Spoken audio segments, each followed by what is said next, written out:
Night skies lit by missile trails, jet engines roaring over a coastline, drones circling silently above shattered buildings, warships moving into position just beyond the horizon. For months, this was the soundtrack of Gaza, a conflict whose intensity reshaped not only the territory itself, but the strategic balance of the entire Middle East. But something unusual is happening now. A ceasefire has taken hold. Hostages and prisoners have been exchanged. Ground troops have pulled back from key sectors. And for the first time in years, regional and global powers are negotiating the future of Gaza simultaneously. Yet the truce is not the end of the story. It is the beginning of a much larger strategic recalculation. This ceasefire is not just a pause in fighting. It is creating a new political map, one that is forming quietly, behind the scenes, through diplomacy, leverage, reconstruction funds, and security arrangements. Over the next few minutes, we will explore how a temporary ceasefire could redefine alliances, reshape regional power, and set the foundations for Gaza's next decade, for better or for worse. To understand what is happening today, we first need to understand why this moment is different from every previous pause in this conflict. The 2023 to 2025 conflict in Gaza produced one of the deepest humanitarian and infrastructural crises the territory has ever faced. Civilian and administrative systems collapsed under months of intense military operations. International pressure mounted. The regional diplomatic landscape was stretched to its limits. By late 2025, a phased ceasefire emerged, a rare alignment of necessity and opportunity. The initial phase included a halt to large-scale Israeli operations, a withdrawal from parts of Gaza's north and central corridor, a controlled humanitarian surge managed jointly by international agencies, and the first major exchange of hostages and detainees in years. But the real significance lies not in what has stopped, but in what this pause makes possible. For the first time in years, the ceasefire opened the door to serious discussions about long-term governance, security restructuring, and regional involvement in Gaza's future. Out of this moment, three parallel tracks of negotiation emerged. The first focuses on security architecture.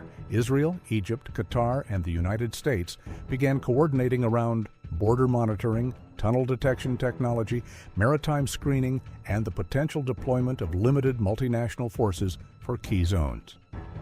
These discussions are delicate and politically sensitive, but the fact that they exist at all already marks a shift from previous cycles of escalation and silence. The second track revolves around governance and administration. International actors are debating models that range from a reformed Palestinian Authority presence in Gaza to a technocratic interim body to some form of Arab international oversight mechanism. In the meantime, non-governmental organizations are being considered to manage essential services during the reconstruction phase. None of these models is simple, and each carries political risks. The third track concerns reconstruction and the economic framework. The scale of damage in Gaza requires a multi-billion-dollar, decade-long reconstruction plan. Saudi Arabia, the UAE, Qatar, the European Union, and the United States all want influence over this process. For them, reconstruction is not just a humanitarian obligation, it is also a strategic lever. Who funds which projects, in which sectors, and under what conditions becomes a tool of long-term influence? None of this can be properly understood without looking at the historical architecture that created today's fractured landscape. Gaza's modern geopolitical significance is rooted in decisions that span more than a century. Under British Mandate rule in the early 20th century, Gaza was administratively distinct from both the West Bank and the broader coastal corridor. Its borders were drawn not as part of a cohesive political vision, but as a buffer space between competing interests and authorities. Two turning points defined Gaza's modern status. In 1948, Gaza came under Egyptian administration, but without true political integration into Egypt. In 1967, Israel captured Gaza during the Six-Day War. reshaping the region's security map for decades to come. These two dates cemented Gaza as an enclave, a territory with limited sovereignty, contested governance, and high strategic sensitivity. It sat at the intersection of regional rivalries without having full control over its own future. Israel's unilateral disengagement from Gaza in 2005, followed by the 2007 Palestinian internal split between Hamas and Fatah, produced a dual authority system that persists today. Gaza and the West Bank became politically fragmented spaces, governed by rival Palestinian factions and heavily influenced by external actors. Between 2008 and 2023, Gaza experienced repeated cycles of escalation: short wars, fragile truces, limited negotiations, reconstruction pledges, and eventual returns to violence. The 2023 to 2025 war, however, was different, not only in its scale and length, but in the geopolitical aftershocks it generated across the Middle East. It reactivated dormant alliances, pressured regional powers to take clearer positions, and forced the international system to reconsider Gaza's long-term status. That brings us to the central actors now shaping the ceasefire's next chapter, and the new map that may quietly emerge from it. Israel's strategic priorities in this moment revolve around preventing militant rearmament, establishing long-term border monitoring mechanisms, maintaining maritime and airspace control, and reducing the likelihood of another large-scale conflict. From Israel's perspective, the ceasefire is an opportunity to redesign Gaza's security environment while avoiding an indefinite reoccupation that would be costly and politically explosive. Despite sustaining heavy losses during the conflict, Hamas remains a political and social force inside Gaza. Its future role, whether as a governing authority, a tolerated political actor, or an excluded organization, is one of the most contentious questions in the ceasefire negotiations. Any arrangement that tries to erase or ignore Hamas's political weight risks collapsing the moment international actors reduce their presence or shift focus elsewhere. The Palestinian Authority sees the ceasefire as a possible path back into Gaza after nearly 2 decades of absence. But it faces severe obstacles: limited local legitimacy, internal political divisions, and a dependency on foreign financial and security guarantees. Reintroducing the PA in Gaza is not just a bureaucratic decision. It is a gamble on whether a weakened institution can regain credibility in one of the most traumatized and politically complex territories in the world. Egypt's interests are uniquely layered. Cairo wants to prevent mass displacement into Sinai, ensure stability along its border, maintain its regional leadership as a mediator, and secure international aid for its struggling economy. Its control over the Rafah crossing and the Philadelphia corridor gives Egypt leverage that no other actor possesses. This makes Egypt an indispensable gatekeeper in any long-term arrangement for Gaza. Qatar remains central due to its established mediation channels and financial capacity.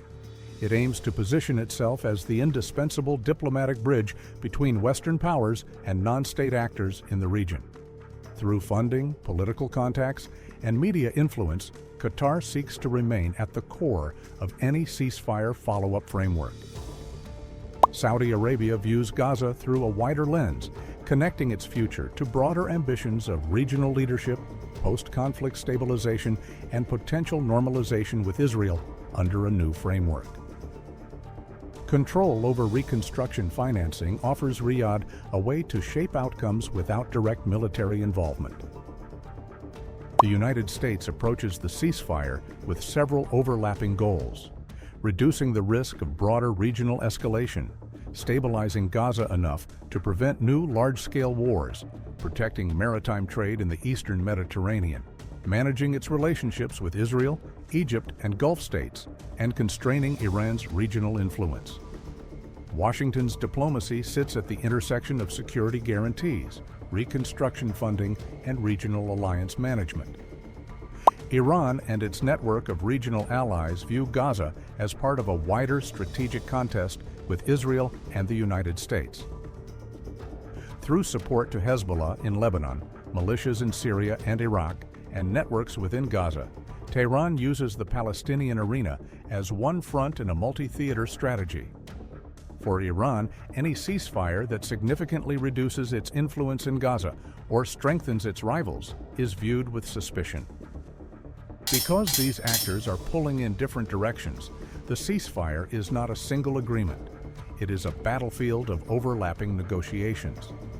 This is why the current ceasefire matters far beyond Gaza itself.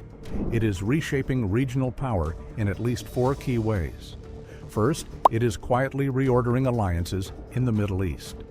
Arab states are recalibrating their positions along a spectrum that runs from support for Palestinian governance to deeper security cooperation with Israel, to alignment with U.S. strategic priorities, to efforts to counterbalance Iran. Gaza becomes the pivotal node in this diplomatic triangle, a test of how far each state is willing to go and with whom it is prepared to cooperate. Second, the ceasefire opens an intense competition over reconstruction influence. Rebuilding Gaza is not merely a humanitarian project, it is a geo-economic opportunity. Funding equals influence. Infrastructure equals leverage. Control over energy, water, and transport corridors translates into long-term strategic footholds. Whoever rebuilds Gaza, in practice, helps to shape Gaza's political and economic future. Third, the ceasefire directly affects stability in the Eastern Mediterranean. This region has become a critical zone linking European energy diversification, regional maritime trade, new gas exploration blocks, and counterterrorism cooperation.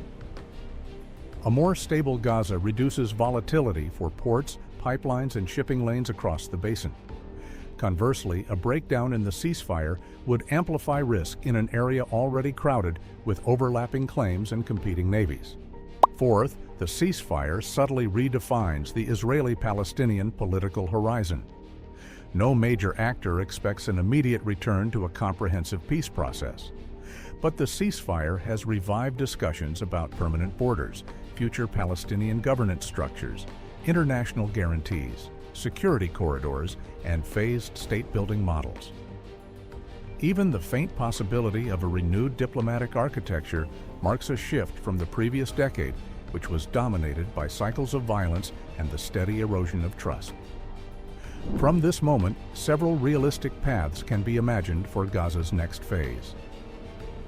One possibility is that Gaza evolves into a managed international reconstruction zone.